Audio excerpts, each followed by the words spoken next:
birth of the Tantras. Secret Supreme. Begin on the last paragraph. Page 89. Swami Lakshmanjoo.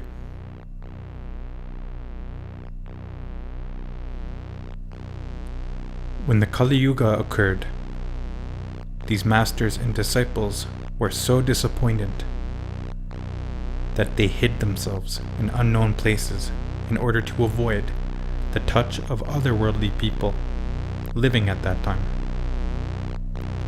Because of this, the theory of the Bhairava Tantras and Kashmiri Shaivism was lost.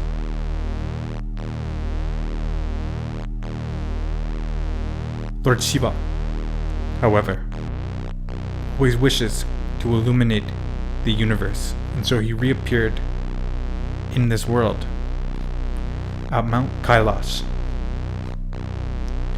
not in the form of Swachendanatha with 5 mouths, but in the form of Sri Kantanatha. And in the form of Sri Kantanatha, he again taught the theory of the Bhairava Tantras to the sage Durvasa Rishi, who was Urdhwaretaha, which means one whose power of sex is preserved, and who is therefore a brahmachari, celibate. When Sri Kantanatha initiated him at Mount Kailash, Sri Kantanatha told him that he was to expand the thought of Bhairava Tantras in all of the universe without restriction to caste, color, or creed. After Sri Kantanatha taught Durvasa Rishi in this manner, he disappeared into the ether. Durvasa Rishi, after meditating completely to acquire a real and fit disciple for initiation, became disappointed. He could not find anyone in this world fit to be initiated. His initiation was a practical initiation because, while initiating someone in the thought of the Bhairava Tantras, he simultaneously initiated him in the practical side of this thought. And this practical initiation manifested itself immediately, without the disciples having to do any practice or yoga. This disciple would become instantaneously enlightened, as he could not find a disciple fit for this initiation. He created out of his mental power one mind-born son. This mind-born son was called Trayambaka Natha.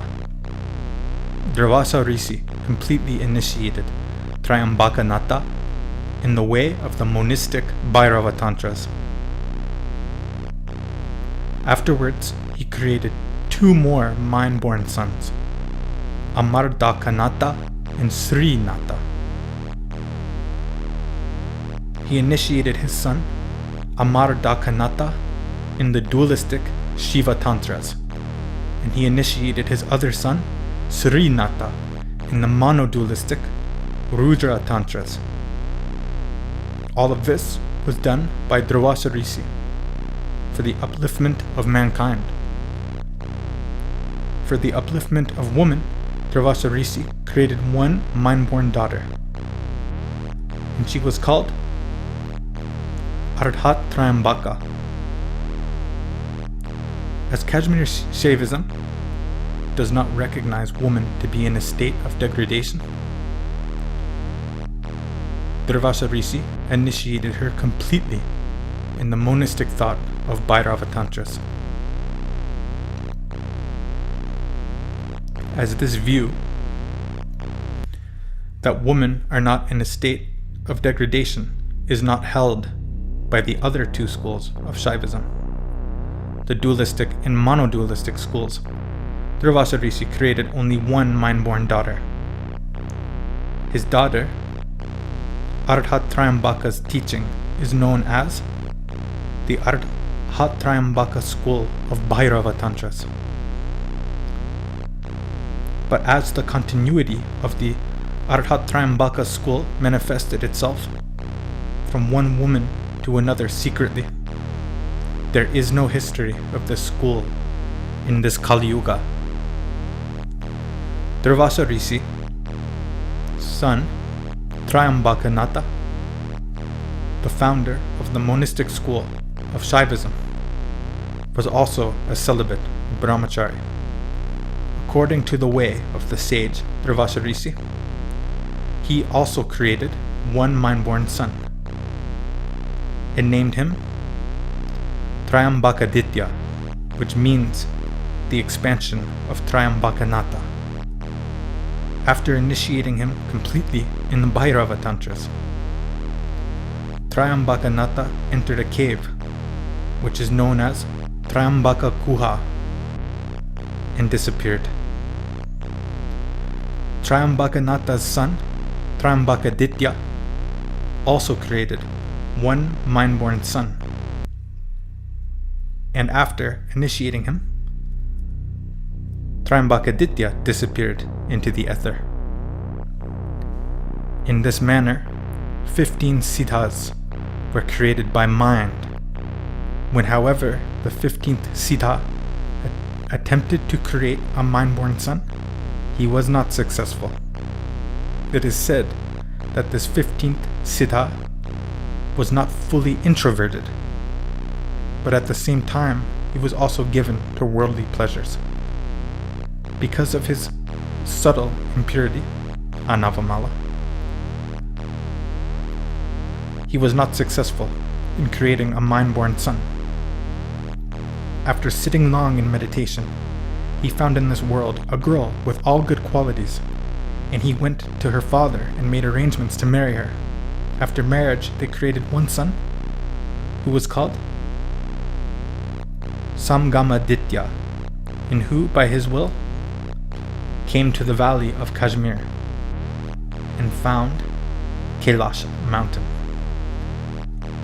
Samgamaditya, like his father, married and produced one son named Varsaditya, who he initiated completely in the thought of the monistic Bhairava Tantras.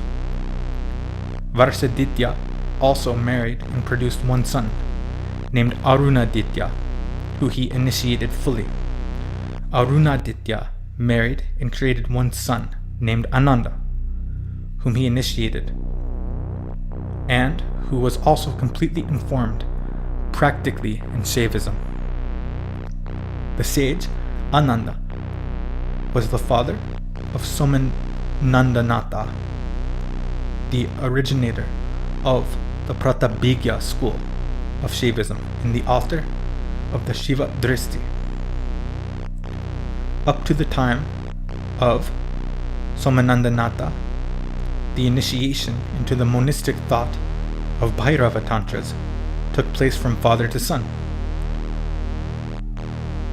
From Somanandanatha on, this initiation took place from master to disciple. Somanandanatha was the master of Utpaladeva. Utpaladeva was the master of Lakshmanagupta, and Lakshmanagupta was the master of our great Abhinavagupta, who was in the line of Atragupta.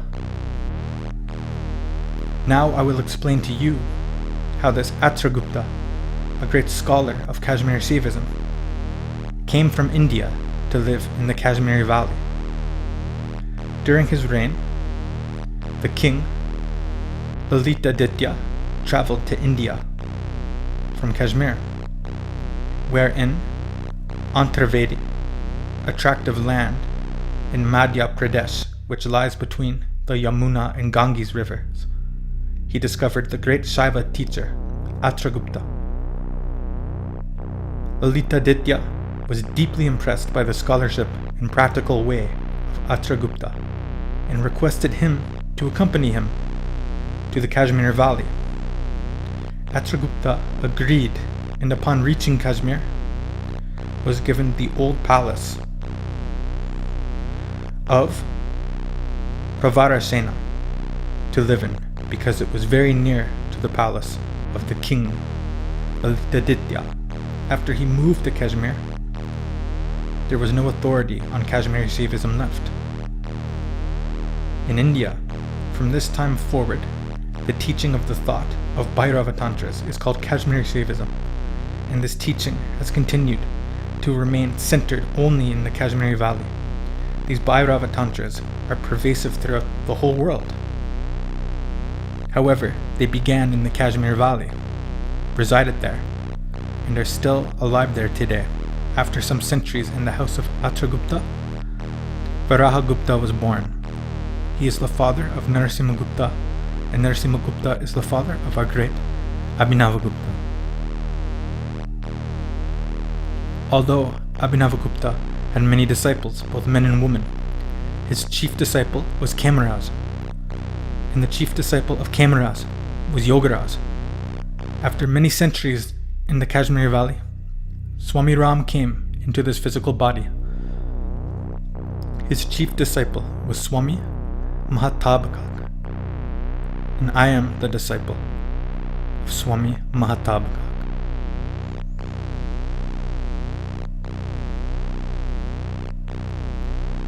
And this ends this excerpt of The Secret Supreme.